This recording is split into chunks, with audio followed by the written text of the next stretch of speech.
नमस्कार दोस्तों, आपका स्वागत है द नॉलेज बेटी के ऑफिशियल यूट्यूब चैनल पर। दोस्तों यहाँ देखिए, ये है वेस्ट बंगाल माध्यमिक क्लास 10 2025 के ज्योग्राफी सब्जेक्ट का क्वेश्चन पेपर। आइए इस क्वेश्चन पेपर के सभी क्वेश्चन और उनके आंसर के बारे में जान लेते हैं। यहाँ देखिए लिखा हुआ है विभाग क। आइए सबसे पहले हम लोग विभाग क के सभी प्रश्न और उनके उत्तर के बारे में जान लेते हैं। यहाँ देखिए 1 नंबर में बोला गया है, दिए गए विकल्पों में से सही उत्तर चुनकर लिखिए। यहाँ देखिए 1.1 में पहला क्वेश्चन बोला गया है, वह प्राकृतिक प्रक्रिया जिसमें गुरुत्वाकर्षण द्वारा उच्च भूमि के ढलान के साथ साथ मिट्टी तथा चट्टान की परतों का नीचे की ओर विस्थापन शामिल होता है कहलाती है। इसका सही आंसर होगा ऑप्शन ग। क्वेश्चन नंबर 1.2 बोला गया है, पंजा का डेल्टा किस नदी के मुहाने पर पाया जाता है। इसका सही आंसर होगा ऑप्शन क। अब आइए आगे चलते हैं। यहाँ देखिए बोला गया है 1.3 बोला गया है, कैरेबियन सागर में उत्पन्न चक्रवात को क्या कहा जाता है। इसका सही उत्तर होगा ऑप्शन घ। उसके बाद है क्वेश्चन नंबर 1.4 बोला गया है, वसण का एक उदाहरण है। इसका सही उत्तर होगा ऑप्शन ख। उसके बाद है 1.5 बोला गया है, दक्षिण गोलार्ध में महासागरीय लहरें किसके कारण बाईं ओर विक्षेपित हो जाती है। इसका सही उत्तर होगा ऑप्शन क। उसके बाद है 1.6 बोला गया है, बरसात के मौसम में उच्च ज्वार के दौरान नदी के मुहाने पर बड़ी लहरें जो उठती है उन्हें कहते हैं।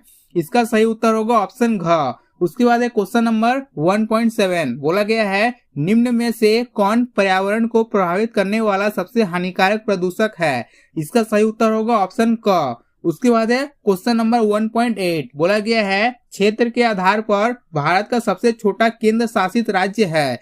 इसका सही उत्तर होगा ऑप्शन ग। उसके बाद है क्वेश्चन नंबर 1.9 बोला गया है, दिहांग, दिबांग तथा लोहित नदियों के सम्मिलित प्रवाह का नाम है। इसका सही उत्तर होगा ऑप्शन ख। उसके बाद है 1.10 बोला गया है, हिमालय का एक शंकुधारी यानी कानिफेरस वनस्पति का उदाहरण है। इसका सही उत्तर होगा ऑप्शन घ। अब आइए आगे चलते हैं क्वेश्चन नंबर 1.11 की ओर। यहाँ देखिए बोला गया है, निम्न में से बाजरे के फसल को चुने। इसका सही उत्तर होगा ऑप्शन क। उसके बाद है क्वेश्चन नंबर 1.12 बोला गया है, भारत का सर्वप्रथम सूती कपड़ा के मिल की स्थापना कहाँ हुई थी। इसका सही उत्तर होगा ऑप्शन ग। उसके बाद है क्वेश्चन नंबर 1.13 बोला गया है, कोलकाता को दिल्ली से जोड़ने वाला राष्ट्रीय राजमार्ग है। इसका सही उत्तर होगा ऑप्शन क। उसके बाद है क्वेश्चन नंबर 1.14 बोला गया है, भारत में उपग्रह चित्रों को कौन प्रकाशित करता है। इसका सही उत्तर होगा ऑप्शन ख। दोस्तों ये हम लोगों ने विभाग क के जितने भी प्रश्न थे उनके उत्तर के बारे में जान लिया। अब आइए आगे चलते हैं विभाग ख की ओर। यहाँ देखिए 2.1 में बोला गया है, निम्नलिखित में यदि कथन सत्य है तो टी लिखिए और यदि असत्य है तो एफ लिखिए। यहाँ देखिए और बोला गया है, किन्हीं 6 प्रश्नों के उत्तर दे। यहाँ पे देखिए 7 प्रश्न दिए गए हैं, इन 7 में से किन्हीं 6 प्रश्न का उत्तर आप लोगों को देना था। तो मैं अभी आप लोगों को पूरे 7 क्वेश्चन का आंसर बताने वाला हूँ। यहाँ देखिए सबसे पहले 2.1.1 में बोला गया है, रेगिस्तानी मरुस्थलीय क्षेत्र में हवा और पानी की संयुक्त क्रिया से बना अस्थायी झीलें पलाया कहलाती है। तो ये स्टेटमेंट सही है। तो यहाँ देखिए टी, तो यहाँ आपको टी लिखना था। उसके बाद है 2.1.2 ये फॉल्स स्टेटमेंट है, यहाँ आपको एफ लिखना था। उसके बाद है 1.3 ये ट्रू स्टेटमेंट है, यहाँ आपको टी लिखना था। उसके बाद है 1.4 ये भी सत्य है, यहाँ भी आपको टी लिखना था। उसके बाद है 2.1.5 ये भी सत्य स्टेटमेंट है, तो यहाँ भी आपको टी लिखना था। उसके बाद है 2.1.6 ये फॉल्स यानी असत्य है, ये स्टेटमेंट असत्य है, इसीलिए आपको यहाँ पर एफ लिखना था। यहाँ देखिए आपको एफ लिखना था। उसके बाद है 2.1.7 ये सत्य स्टेटमेंट है, तो यहाँ आपको टी लिखना था। तो इन 7 प्रश्न का उत्तर मैंने आपको बता दिया, आप लोग यहाँ देख सकते हैं। अब आइए आगे चलते हैं 2.2 की ओर। यहाँ देखिए 2.2 में बोला गया है, रिक्त स्थानों की पूर्ति उपयुक्त शब्दों से कीजिए, किन्हीं 6 प्रश्नों के उत्तर दे। यहाँ पर भी देखिए 7 प्रश्न दिए गए हैं, इन 7 में से किन्हीं 6 प्रश्न का उत्तर आप लोगों को देना था। तो मैं अभी आप लोगों को सभी प्रश्न का उत्तर बताऊंगा। यहाँ आप लोगों को लिखना था भू आकृति। उसके बाद है 2.2 यहाँ आप लोगों को लिखना था निक्षेपण। उसके बाद है 2.3 यहाँ आप लोगों को लिखना था बैरोमीटर। उसके बाद है 2.4 यहाँ पे आप लोगों को लिखना था उपभू या प्रिजी। उसके बाद है 2.5 यहाँ आप लोगों को लिखना था रेडियोधर्मी अपशिष्ट। उसके बाद है 2.6। यहाँ पे आप लोग यहाँ देखिए मैंने 3 तो लिखा है, आंधी, धूल भरी आंधी या अंधड़। इन तीनों में से यदि आपने कोई भी एक लिखा है तो आपका आंसर सही है। उसके बाद है 2.7। यहाँ देखिए 2.7 में आप लोगों को लिखना था पिक्सल। तो ये सातों प्रश्न का उत्तर आप लोग देख सकते हैं, ये सातों प्रश्न का सही उत्तर है। अब आइए आगे चलते हैं 2.3 की ओर। यहाँ देखिए 2.3 में बोला गया है एक या दो शब्दों में उत्तर दीजिए, किन्हीं 6 प्रश्न का उत्तर दे। यहाँ पर देखिए 8 प्रश्न दिए हुए हैं, इन 8 प्रश्न में से आपको टोटल 6 प्रश्न का उत्तर देना था, लेकिन अभी मैं आपको पूरे 8 प्रश्न का उत्तर बताऊंगा। तो यहाँ देखिए पहला प्रश्न है 2.3.1। बोला गया है वह कौन सा शंकु के आकार की भू आकृति है जो नदी के बहने की क्रिया द्वारा पहाड़ियों के तलहटी में विकसित होता है। तो इसका सही उत्तर होगा जलोढ़ शंकु। उसके बाद है 2.3.2। बोला गया है वह काल्पनिक रेखा का नाम लिखे जो समान मात्रा में वर्षा होने वाले क्षेत्रों को जोड़ती है। इसका सही उत्तर होगा आइसोहाइट। उसके बाद है 2.3.3। बोला गया है शीतकाल में उत्तर पश्चिमी यूरोप के बंदरगाह को कौन सी गर्म समुद्री धारा बर्फ मुक्त रखती है। इसका सही उत्तर होगा उत्तरी अटलांटिक प्रवाह, ये इसका सही उत्तर होगा। उसके बाद है 2.3.4। बोला गया है विस्ताता झेलम नदी जो कश्मीर से बहती है वो किस नदी की सहायक नदी है। इसका सही उत्तर होगा चिनाब नदी।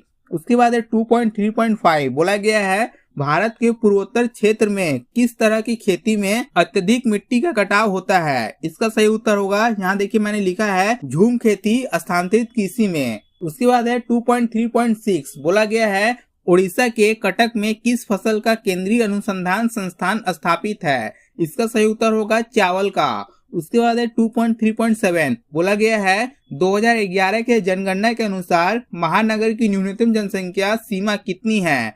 इसका सही उत्तर होगा 10 लाख। उसके बाद है 2.3.8। बोला गया है यदि किसी स्थलाकृति मानचित्र में RF 1:50,000 दिया है तो उसका मैट्रिक पैमाना कितना होगा। तो इसका सही उत्तर होगा 1 सेंटीमीटर से 500 मीटर, ये इसका सही उत्तर होगा।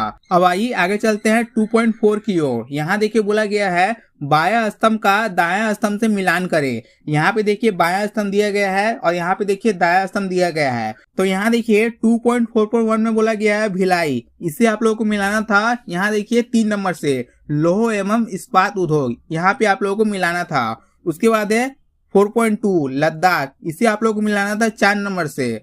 उसके बाद है राजस्थान, इसे आप लोगों को मिलाना था 1 नंबर से लूनी। उसके बाद है 4.4 कांडला, इसे आप लोगों को मिलाना था 2 नंबर से टैक्स माफ बंदरगाह। तो इन चारों प्रश्न का ये सही उत्तर है, आप लोग यहाँ पे देख सकते हैं। दोस्तों ये हम लोगों ने विभाग ख के जितने भी प्रश्न थे उन सभी प्रश्न का सही उत्तर जान लिया। अब आइए आगे चलते हैं विभाग ग की ओर। यहाँ देखिए विभाग ग में बोला गया है निम्नलिखित प्रश्नों का संक्षिप्त उत्तर दीजिए, विकल्पों पर ध्यान दें। यहाँ देखिए बोला गया है 3.1 नदी का अपघर्षण से क्या समझते हो। उसके बाद बोला गया है अथवा एल्बोडो को परिभाषित करें। यहाँ पे देखिए जो अथवा में दिया गया है इन दोनों प्रश्न का उत्तर आप लोगों को नहीं देना है, इन दोनों में से किसी एक प्रश्न का उत्तर देना है। इसी तरह देखिए यहाँ पे देखिए दिया हुआ है 1 2 3 4 5 6, यहाँ पे देखिए टोटल 6 क्वेश्चन दिए गए हैं। इन 6 क्वेश्चन का उत्तर देने पे आप लोगों को 2-2 नंबर करके टोटल 12 नंबर दिए जाएंगे। ये हो गया 3 नंबर का। अब आगे देखिए बोला गया है विभाग घ। विभाग घ में देखिए 4 नंबर में बोला गया है संक्षिप्त व्याख्या मूलक उत्तर दीजिए, विकल्पों प्रश्नों पर ध्यान दे। यहाँ पे देखिए 3 नंबर के क्वेश्चन स्टार्ट हो जाते हैं। यहाँ पर देखिए कुल 4 प्रश्न दिए गए हैं और पर क्वेश्चन का नंबर है 3 नंबर करके। यदि आप लोग चारों प्रश्न का उत्तर देते हैं तो आपको कुल 12 नंबर दिए जाएंगे। अब देखिए आगे चलते हैं। यहाँ देखिए बोला गया है विभाग अंगा। विभाग अंगा में देखिए बोला गया है दृष्टिहीन परीक्षार्थियों के लिए चित्रांकन आवश्यक नहीं है, यानी जो दृष्टिहीन परीक्षार्थी है उन्हें चित्रांकन करना जरूरी नहीं है। तो यहाँ देखिए 5.1 में टोटल 4 प्रश्न दिए गए हैं। इन चारों प्रश्न में से किसी 2 प्रश्न का उत्तर आप लोगों को देना था और यहाँ पे देखिए आप लोगों को चित्र के सहित एक्सप्लेन करके लिखना था, ये भी आप लोगों को ध्यान देना है। इन चारों में से आपको 2 प्रश्न का उत्तर ही देना था। 2 प्रश्न का उत्तर देने से आप लोगों को टोटल 10 मार्क्स मिलते। तो ये हो गया 5.1 का। अब यहाँ देखिए 5.2 में बोला गया है निम्नलिखित में से किन्हीं 2 प्रश्न के उत्तर दे। यहाँ पर भी देखिए 4 प्रश्न दिए गए हैं, इन चारों में से किन्हीं 2 प्रश्न का उत्तर देना था। ये भी 5 मार्क्स से क्वेश्चन है, यानी 2 क्वेश्चन का उत्तर देने पे आपको 10 मार्क्स मिलेगा। अब आइए आगे चलते हैं। यहाँ देखिए बोला गया है विभाग च। विभाग 4 में देखिए बोला गया है, दिए गए भारत के रेखीय मानचित्र में निम्नलिखित को उचित चिन्ह एवं नाम से दिखाइए। यहाँ भी देखिए आप लोगों को मानचित्र में इसे लिखना था। आप लोगों को एग्जाम के समय एक मानचित्र, भारत का मानचित्र दिया गया होगा, उसी मानचित्र में इन सभी 10 पॉइंट को आपको दर्शाना था। यहाँ पे देखिए 6.1 बोला गया है सतपुड़ा पर्वत, उसके बाद बोला गया है महानदी, उसके बाद बोला गया है कोलेरू झील, उसके बाद बोला गया है सर्वाधिक वर्षा प्राप्त करने वाला क्षेत्र, उसके बाद बोला गया है दक्षिण भारत की लेटराइट मिट्टी, पूर्वी भारत का मैंग्रोव जंगल का क्षेत्र, उत्तरी भारत का गन्ना उत्पादनकारी क्षेत्र, पूर्वी भारत का एक भारी इंजीनियरिंग औद्योगिक केंद्र नन्हवा सेवा बंदरगाह चंडीगढ़। इन 10 पॉइंट को आप लोगों को भारत के मानचित्र में पॉइंट करके दिखाना था। तो ये टोटल एक एक नंबर का क्वेश्चन है। टोटल 10 क्वेश्चन कर देने के बाद आपको टोटल 10 नंबर मिलते हैं। अब यहाँ देखिए अथवा में बोला गया है केवल दृष्टिहीन परीक्षार्थियों के लिए। यहाँ पे जो दृष्टिहीन परीक्षार्थी थे उन्हें ही ये क्वेश्चन सॉल्व करना है, अदरवाइज किसी को नहीं करना है। अब आगे चलते हैं विभाग 6 की ओर। यहाँ देखिए बोला गया है केवल बाहरी परीक्षार्थियों के लिए। ये टोटल जो 7 नंबर के जितने भी पॉइंट है ये केवल बाहरी परीक्षार्थी यानी एक्सटर्नल कैंडिडेट के लिए है। जो रेगुलर कैंडिडेट है उन्हें इन प्रश्नों का उत्तर नहीं देना था।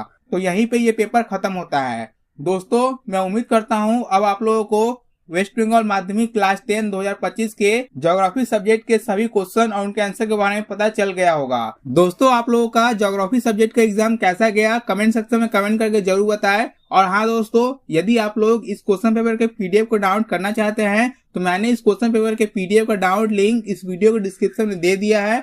आप वहाँ लिंक पर क्लिक करके इस क्वेश्चन पेपर के सॉल्व पीडीएफ को डाउनलोड कर सकते हैं। दोस्तों यदि आपके मन में इस वीडियो से रिलेटेड कोई भी क्वेश्चन है तो आप अपना क्वेश्चन कमेंट बॉक्स में कमेंट करके पूछ सकते हैं, या आप मुझे मेरे फेसबुक या इंस्टाग्राम पेज पर फॉलो करके वहां मैसेज कर सकते हैं। मैं आपके क्वेश्चन का रिप्लाई देने की पूरी कोशिश करूंगा। इस वीडियो को आप अपने सभी दोस्तों के साथ फेसबुक, व्हाट्सएप और टेलीग्राम पर शेयर करिए ताकि आपके सभी दोस्तों को इस वीडियो के बारे में पता चल सके। दोस्तों इस वीडियो के लास्ट में मैं आपसे एक ही बात करना चाहूंगा, यदि आपको इस वीडियो से थोड़ी सी भी हेल्प मिली है तो आप इस वीडियो को लाइक करिए और मेरे YouTube चैनल द नॉइज बडी को सब्सक्राइब करके बेल आइकन को प्रेस करिए ताकि हमारे आने वाले सभी नई वीडियो की नोटिफिकेशन आपके पास सबसे पहले पहुंच सके। मिलते हैं मैं चाहे कि एक और नई वीडियो के साथ, तब तक के लिए थैंक यू दोस्तों।